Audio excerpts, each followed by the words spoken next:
let us have a wonderful time.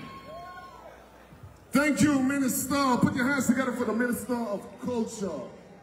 Bring on our main sponsor, which is the Talent Group of Companies. Please help me welcome CEO Kendall Dupersoy.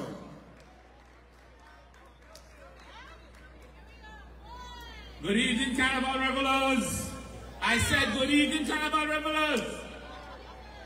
As usual, Tell 'em is very proud to be one of the sponsors for Carnival. It's petting time. It's time to have fun.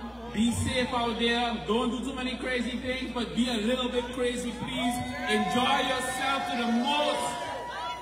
Good evening to each and everyone. On behalf of the French Carnival Committee, we wish everyone a safe Carnival. Safe Carnival. Make sure it's safe. safety comes first. It's a hard work to organize. So please be safe, leave your roomies at home, come out, have fun, and let it go down the safe way. Thank you.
For all of life's twists, turns, and defining moments, RBC is a blend for all of you.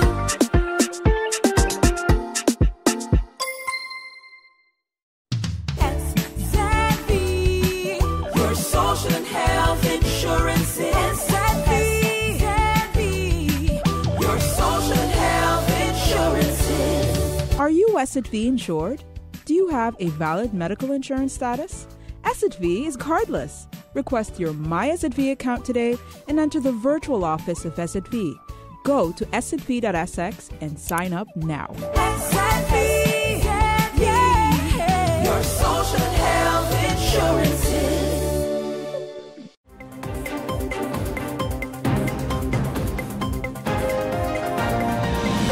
Members of Parliament, you have the opportunity now to ask any questions on the presentation as well as the draft ordinance, which, as has been explained at the beginning, has come to Parliament from the government, and on request of USM, we allowed before the public handling this presentation with the views of USM on the draft that is at Parliament at this time. So, members of Parliament, to whom can I give the floor at this moment? I have a few questions. I did not get the concept of Eurocentricity. Are we focusing on Eurocentricity, or are we not focusing for the University of St. Martin on Eurocentricity? It was not clear for me what exactly the vision was for development of this institution for higher education with the concept of Eurocentricity or not. That's one. For me, it's a little new that we are developing a draft national ordinance, and we are going to make it custom-made for an institution. In general, we make landsverordeningen with vision for higher education, and we make sure that in our law we can accommodate an institution like University of St. Martin. So I do not understand that we are departing from the position of USM, what I understand due to your passion and your dream for St. Martin, but I do not understand why should we explicitly mention the USM in a landsverordening that regulates actually the institution for higher education for country St. Martin. And if we do that, what is the options for possibilities for further development of institutions of higher education for the country in the future, except USM? Or are we looking forward to a monopoly position when we're looking at USM? Otherwise, I do not understand why we should draft and mention explicitly the USM in the national ordinance. I do not get the statement made about the HBO, de hoger beroepsonderwijs, en de wetenschappelijk onderwijs, de WO. If you have a university, actually, you are busy entertaining wetenschappelijk onderzoek, the WO, as if we go back to the context that I know education organized, if you're talking about Eurocentricity. And if you want to give education on HBO-niveau, you go to a hogeschool. That will never be a university, except if that hogeschool is just in an agreement with the institution. University is just making use of the facility of the building to realize their course. So I would like to know, is this university focused on WO, HBO, or what exactly it has to be in the nomination in the landsverordening? That is it. One of the things that MP Marcelina mentioned was one of my questions, which is that new article that would be added.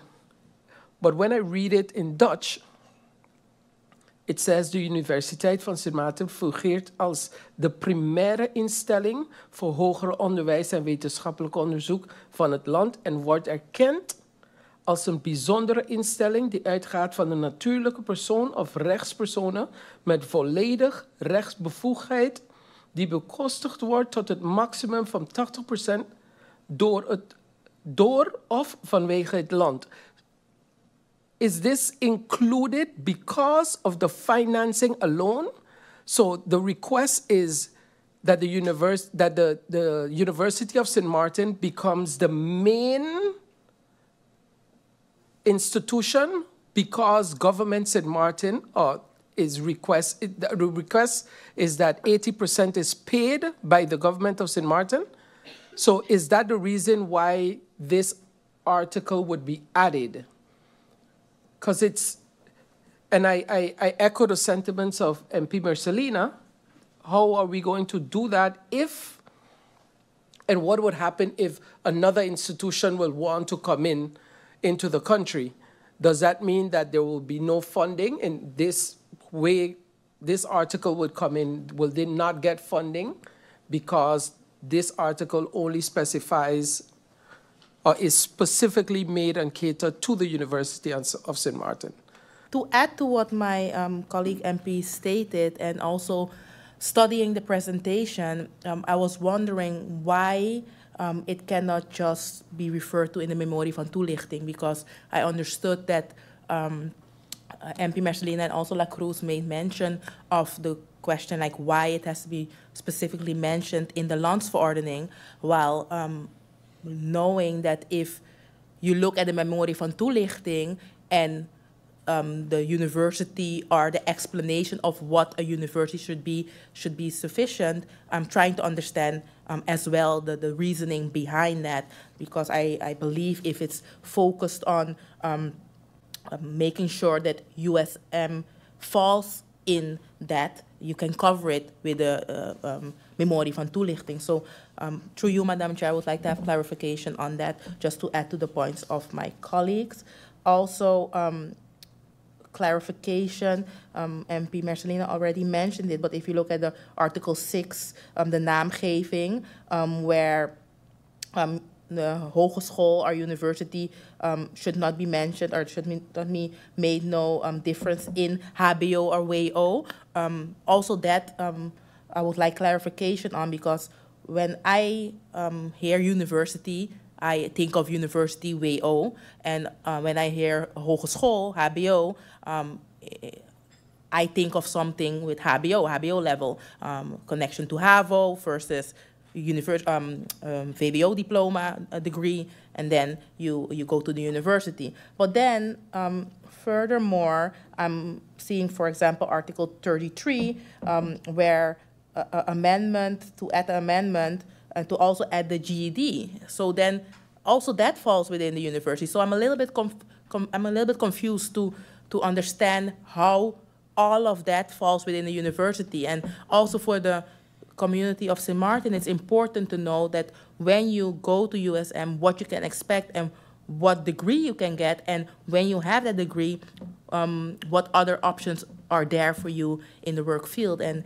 I believe at this moment it's not really clear, at least not for me, and I would have to explain it also to the community, what you can expect once you go to USM. So those are my questions through you, Madam Chair.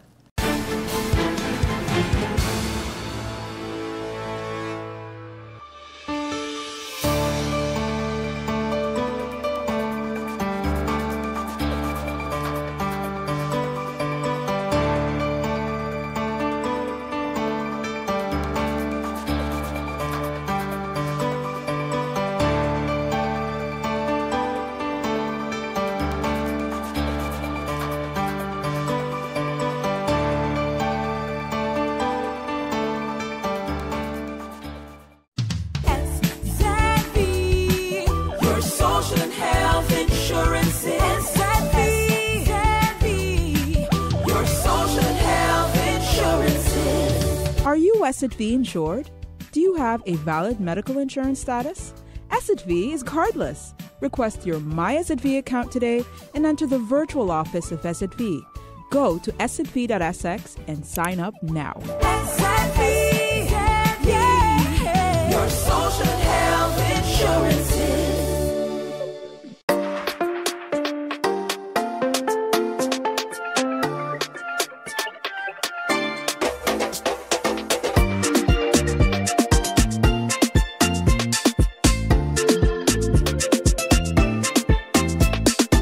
For all of life's twists, turns, and defining moments, RBC is a blend for all of you.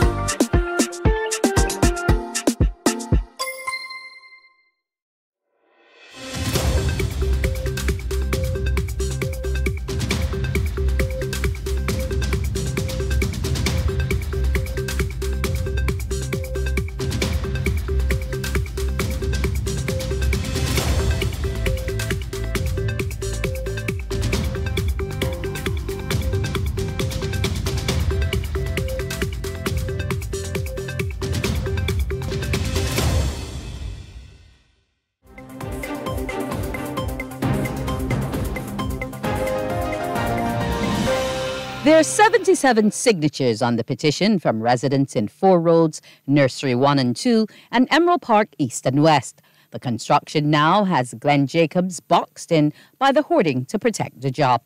The project got started without any conversation. Nobody actually told us that they were going to be building a project of this nature here. Furthermore, you know, a project.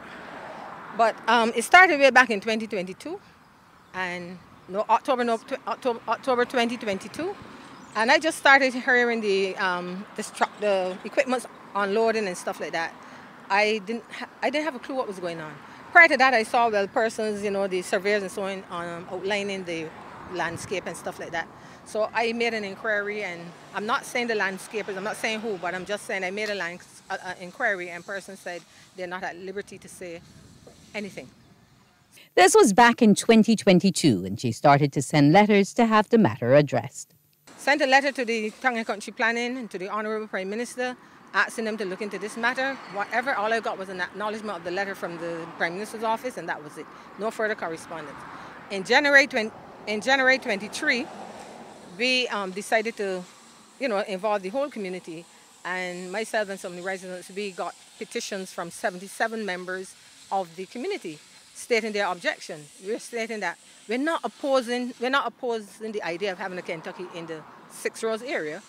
We welcome having a Kentucky here, but we think that the location is not ideally suited for a franchise of this nature. She believes the restaurant could impact negatively on the community in several ways. You have rodents, you're going to have, this is a spin-off from a restaurant. Rodents, roaches, flies, domestic animals, predators, whatever. You have a flow of traffic. This is already heavily populated area when it comes to traffic. Sometimes you can't even get out of the driveway. You got to wait and blink for somebody to let you out. And if you've done a study and you see the outlets that are here, there are about 5 veins on this main road here, given the Emerald City West entrance there, right? So therefore, there's a daycare here. Church is on Saturday. the doctor office up the road, nursery number 1, nursery number 2, Emerald City West, Emerald City East, then down to 6 roads. So the problem we are having is a congestion problem, traffic congestion. She's also written to the Ministry of Health about the concerns and is questioning why everyone else has to abide by a covenant, but her food business does not. The noise and dust are a bother to her, and she says the digging sometimes has her floor vibrating. She hopes it does not cause her home to crack. KFC Barbados Limited made an application for construction in June of 2022 under Stuart Davis, and the permission was granted in October 2023 by the Planning Department. Wendy Burke, CBC News.